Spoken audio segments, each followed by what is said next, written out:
Hello friends, welcome to your YouTube channel Investonomics. So today we are going to talk about the second part of stocks which are trading under 49 rupees. So आज के इस video में मैं आपको 3 share cover करूंगा और जो next video में बताऊंगा उसमें मैं बचे हुए पूरे 5 शेयर कवर कर लूंगा। अगर आपने इसका पहला पार्ट नहीं देखा है तो मैं उसका लिंक इस वीडियो के डिस्क्रिप्शन में दे देता हूँ, आप उसको चेक कर लीजिए। जो मैंने पहले 2 शेयर आपको बताए हुए हैं पार्ट 1 में। तो चलिए शुरू कर। तो आज का जो पहला स्टॉक्स है वो वोडाफोन आइडिया है। तो उसका करंट मार्केट प्राइस 11 रुपये 25 पैसे पे वो ट्रेड कर रहा है।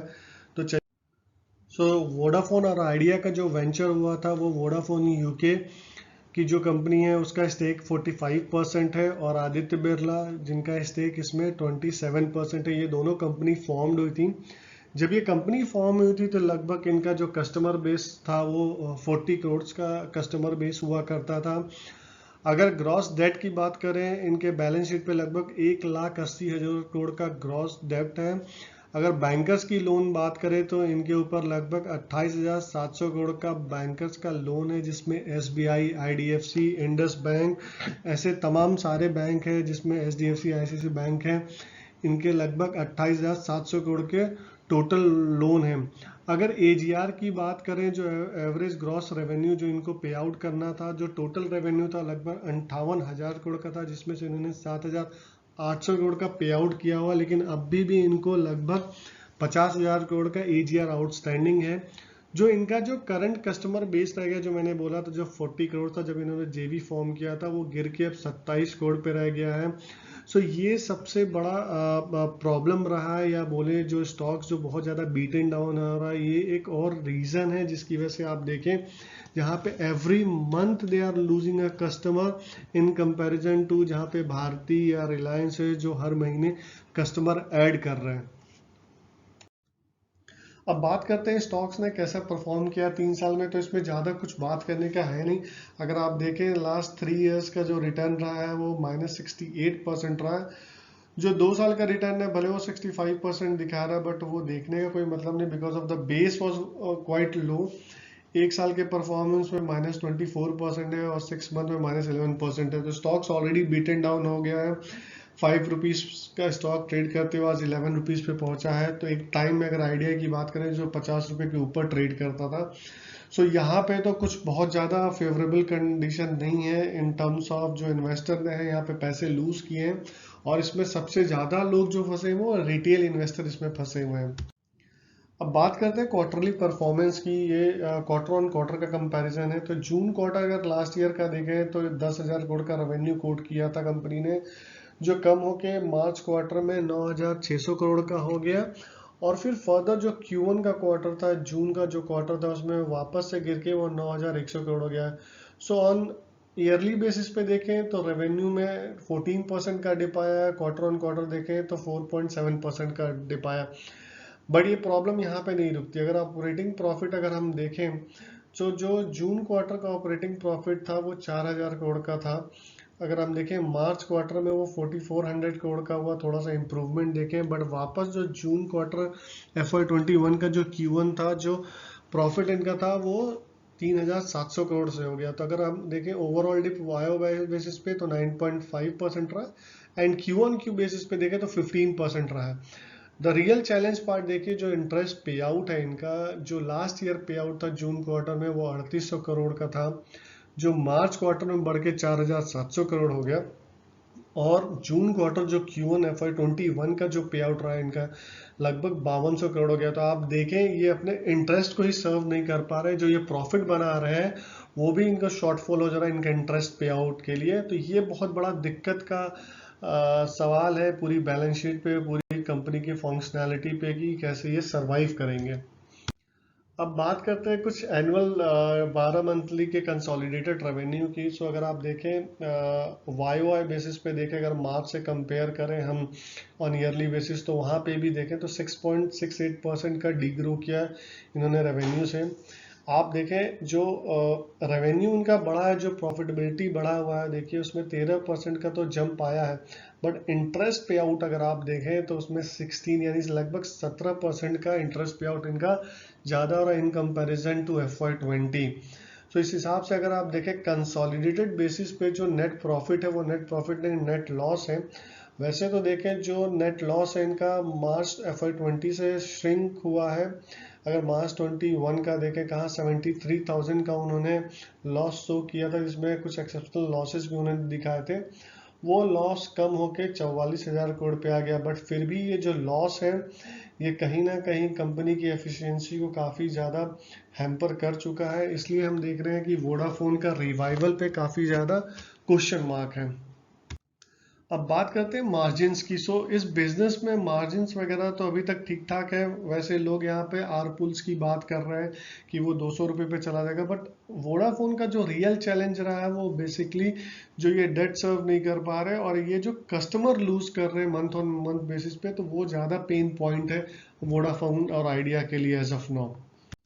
अब बात करते हैं ग्रोथ की। तो अगर आप देखें ग्रोथ लास्ट 1 ईयर का सेल्स तो माइनस में ही रहा है। अगर नेट प्रॉफिट अगर हम देखें तो कंपनी ने 29% से ग्रो किया है।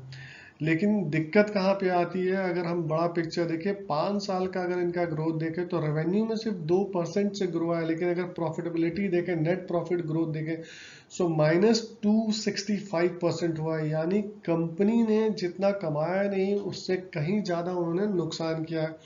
सो ये सारी चीज़ें जो वोडाफोन आइडिया को इनकॉम्पिटिटेंट बनाता जा रहा है इन कंपैरिजन टू रिलायंस या भारती। अब अगेन वैल्यूएशन या रेशियो पे बहुत कुछ ज़्यादा बात करने के लिए है नहीं वोडाफोन आइडिया के बारे में, तो उसमें मैं बहुत ज़्यादा स्ट्रेस नहीं करूँगा। बट कुछ पॉइंट्स मैं हाईलाइट करूँ जो हाल ही फिलहाल में जो डेवलपमेंट हुए, जो आज और जो कल जो डेवलपमेंट आए हैं गवर्नमेंट ने या फाइनेंस मिनिस्ट्री टेलीकॉम मिनिस्ट्री के थ्रू जो फेवरेबल अप्रूवल्स आए हैं, जो पॉलिसी प्रोसीजर जो गवर्नमेंट ने काफ़ी ज़्यादा बेनिफिट होगा, जिसमें इनको AGR की ड्यू के लिए वापस से 4 साल का एक्सटेंशन मिल गया है। स्पेक्ट्रम कैलकुलेशन का वापस से अलग तरीके से कैलकुलेशन होगा। सो ये सारी चीज़ें जो हैं वोडाफोन आइडिया के लिए आप बोल सकते हैं एक रामबाण है, एक लास्ट सर्वाइवल है। और यहाँ पे ऐसा बहुत सारे एनालिस्ट का मानना है कि वोडाफोन आइडिया अगर यहाँ पे अच्छे से मैनेज किया तो अच्छे से सर्वाइव हो सकता है, जो अभी तक एक बहुत बड़ा क्वेश्चन मार्क था, बिकॉज उनको डेट सर्व होने में काफ़ी ज़्यादा दिक्कतें थी। और इसकी बदौलत भी बहुत सारे बैंकर्स को भी ब्रीदिंग मिलेगा, चाहे वो SBI हो, इंडस बैंक हो, यस बैंक हो, इनको भी काफ़ी ज़्यादा ब्रीदर मिलेगा। इसलिए हमने देखा है कि आज की रैली में बैंक्स ने काफ़ी तगड़े से पार्टिसिपेट किया है। तो ये हमारा आज का पहला शेयर था। अब बात करते हैं आलोक इंडस्ट्री की। तो आलोक इंडस्ट्री अगेन ये कंपनी NCLT में गए थे, बैंकरप्सी फाइल हुआ था यहाँ पे, जिसको रिलायंस इंडस्ट्रीज ने लगभग 5,400 करोड़ की बिड में लिया हुआ है। तो बेसिकली अगर देखें तो ये कंपनी स्टार्ट हुई थी 1986 में। हम सबको पता है कि ये अपैरल्स के बिजनेस में है, रेडीमेड गारमेंट के बिजनेस में है, यान के बिजनेस में है। अगर देखें सो इनका जो ओवरऑल लैंडर्स पे जो डेट था लगभग 30,000 करोड़ का था। ये कंपनी जब NCLT में गई सो जो बिड हुआ वो रिलायंस इंडस्ट्री और JM फाइनेंस ने मिलकर बिड किया था। लगभग 5,000 करोड़ की बिडिंग हुई थी और इसका जो मार्केट कैपिटलाइजेशन है वो 12,000 करोड़ का मार्केट कैप है। सो एक साइजेबल कंपनी हम बोल सकते हैं आलोक इंडस्ट्रीज। अब बात करते हैं स्टॉक्स का रिटर्न। तो अगर लास्ट 3 इयर्स का और 2 इयर्स का रिटर्न देखें तो काफ़ी फिनोमिनल दिख रहा है। अगर लेकिन लास्ट 1 इयर्स का अगर हम परफॉर्मेंस देखें तो वहाँ पे हमको नेगेटिव ग्रोथ आ रही है इन कंपैरिजन टू सेक्टर देखें अगर तो हम।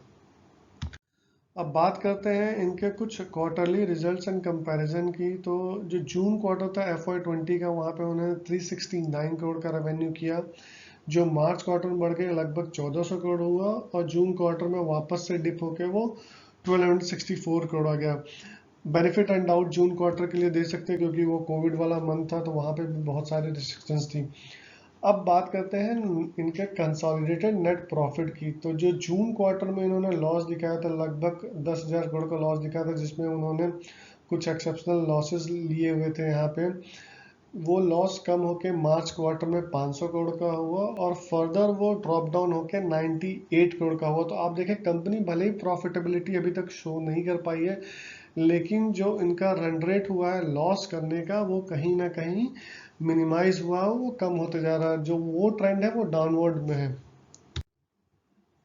एनुअल परफॉर्मेंस अगर कंपनी का देखें ऑन वायो बेसिस पे तो एनुअल रेवेन्यू लगभग 15% से कंपनी ने ग्रो करके मार्च FY21 के जो 12 मंथ्स का कंसोलिडेटेड रेवेन्यू है लगभग 3800 करोड़ का रहा है। और अगर कंसोलिडेटेड नेट प्रॉफिट देखें कंपनी का, तो वहाँ पे अगर आपको जो डिप आ रहा है लगभग 5600 करोड़ का, तो वहाँ पे एक्सेप्शनल कंपनी ने हिट लिया हुआ 3800 करोड़ की वजह से। अगर वो हटा दे तो कंपनी का परफॉर्मेंस समवेयर बेटर रहेगा इन कंपैरिजन टू FY20।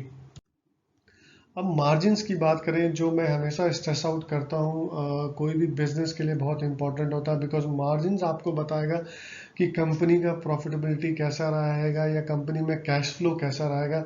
सो जो जून क्वार्टर था, अगेन वो राइट कंपैरिजन नहीं रहेगा। वहाँ पे उन्होंने -19% का मार्जिन शो किया था, जो ड्रॉप डाउन होकर सितंबर -2.5 ही रहा, और वो फिर दिसंबर में 11.5 रहा, मार्च में वो 10.4 रहा, जून में वापस ड्रॉप होके 7.9 हो गया।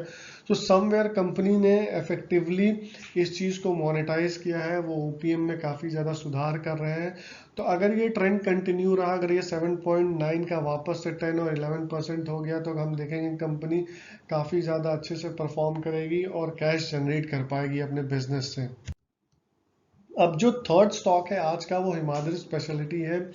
47.40 रुपीज़ पे ट्रेड करता है। स्पेशलिटी केमिकल्स में है, अलग अलग तरह के केमिकल बनाते हैं। और इसको चूज करने का रीजन बेसिकली ये रहा है कि आजकल बहुत ज़्यादा बज़ है केमिकल सेक्टर का, पिछले 1 साल से देख रहे हैं गवर्नमेंट भी काफ़ी ज़्यादा फोकस कर रही है। सो मैंने सोचा क्यों ना हिमाद्री स्पेशलिटी केमिकल के बारे में बात किया जाए। तो जो स्टॉक्स का रिटर्न रहा है, तो अगर हम देखें जो इतने बूम वाले मार्केट में, बुल वाले मार्केट में, स्पेशली जो केमिकल सेक्टर रहा है जहाँ पे स्टॉक 3 गुना 4 गुना हो गया। अगर हिमाद्री का हम देखें ट्रेंड, पिछले 3 साल का जो ट्रैक रिकॉर्ड रहा है, -60% का परफॉर्म किया जो रिटर्न हुआ है। टू ईयर्स का रिटर्न देखें तो -38% का, 1 ईयर्स का -40% का शेयर होल्डर्स को रिटर्न मिला। यानी ये कंपनी ने ओवरऑल यहाँ पे काफ़ी ज़्यादा खराब परफॉर्मेंस किया है। अब समझते हैं इस खराब परफॉर्मेंस का रीज़न क्या रहा है। सो एनुअल रिजल्ट में ये काफ़ी ज़्यादा रिफ्लेक्ट होता है। आप देखें FY21 में जो इनका टोटल रेवेन्यू रहा वो 7% से डिप हुआ। रेवेन्यू 7% से डिप हुआ वहाँ पे ठीक है, लेकिन अगर आप इनका देखें जो कंसोलिडेटेड बेसिस पे जो इनका नेट प्रॉफिट रहा वहाँ पे 77% का डिप आया। कहाँ वो 205 करोड़ का कंसोलिडेटेड प्रॉफिट करते थे, वो ड्रॉप होके 47% पे आ गया। अब इसका देखिए मेन रीजन क्या है। जो इनका ऑपरेटिंग प्रॉफिट मार्जिन रहता था FY20 में लगभग 15.5% का होता था, वो गिर के 7.8% पे आ गया। इसलिए इनका देखें आप जो बॉटम लाइन है वो काफी ज्यादा इम्पैक्ट हुआ है।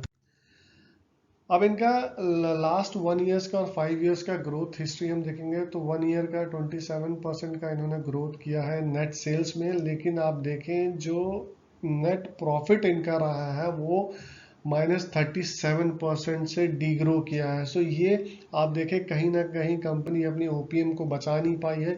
इसमें कंपनी की इनएफिशिएंसी झलकती है कि कंपनी एफिशिएंटली मैनेज नहीं कर पा रही है, इसलिए प्रॉफिटेबिलिटी हिट कर रहा है। आप अगर रेवेन्यू ग्रो कर रहे हैं लेकिन आपका प्रॉफिटेबिलिटी हिट कर रहा है, तो वो कहीं से आप जस्टिफाई नहीं कर सकते, वो भी इतना बड़ा हिट।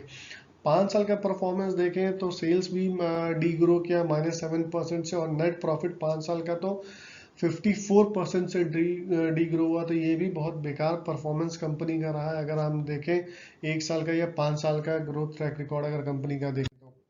अब बात करते हैं मार्जिन्स की, यहाँ पे बहुत कुछ समझने वाली है। तो अगेन मैं जो जून क्वार्टर है लास्ट ईयर का उसको नहीं देखता हूँ। सितंबर में जो लगभग 12% का ये ओपीएम करते थे, दिसंबर में वो कम होकर 8.7 आ गया, मार्च में 7.2 हो गया, और जून में देखिए 6.7 हो गया।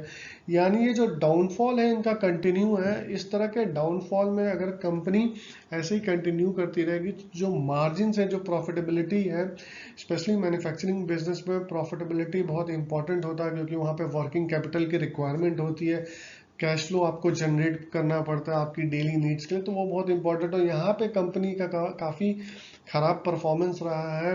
यहाँ पे क्लियरली दिखाता है कि कंपनी इनएफिशिएंट रही अपने मार्जिन्स को सिक्योर करने के चक्कर में। अब बात करते हैं कंपनी के वैल्यूएशन और रेशियो की। सो डेट टू इक्विटी रेशियो काफ़ी कंफर्टेबल है, 0.3% पे है। आरओसी देखिए 3.6% पे ही है, आरओई 2.6 पे। स्टॉक्स पी पे देखें तो 26.6 टाइम्स पे ट्रेड कर रहा है, तो ये मुझे कहीं से भी कंफर्ट नहीं देता है, मेरे हिसाब से काफ़ी एक्सपेंसिव है। प्राइस टू बुक वैल्यू 1.1 है, पीजी कुछ नहीं है, डिविडेंड यील्ड 0.3% पे है। सो ये तीन स्टॉक्स जो मैंने यहाँ पे अभी आपको बताए, जो भी इंफॉर्मेशन शेयर किया, मैं यहाँ पे अगेन डिस्क्लेमर देना चाहता हूँ कि मैं यहाँ पे आपको किसी भी तरह का एडवाइस या टिप्स नहीं दे रहा हूँ कि आप ये शेयर बाय करें, इन्वेस्ट करें या ट्रेड करें। अगर आपको कुछ भी डिसीजन लेना है related to buying and selling और इन्वेस्टमेंट ऑफ दी स्टॉक, तो आप अपने एडवाइजर से जरूर कंसल्ट करें। मेरे इस वीडियो को आप कहीं से भी अपने इन्वेस्टमेंट या ट्रेडिंग डिसीजन से रिलेट ना करें। सो दोस्तों, मैं इस वीडियो को यहीं ख़त्म करता हूं। मैं नेक्स्ट वीडियो जल्दी अपलोड करूंगा जिसमें बाकी के बचे हुए जो 5 शेयर हैं मैं उसमें ऐड करके आपको दूंगा। तो टिल देन टेक केयर। अगर वीडियो अच्छा लगा हो तो लाइक कीजिए, सब्सक्राइब कीजिए। Thank you so much.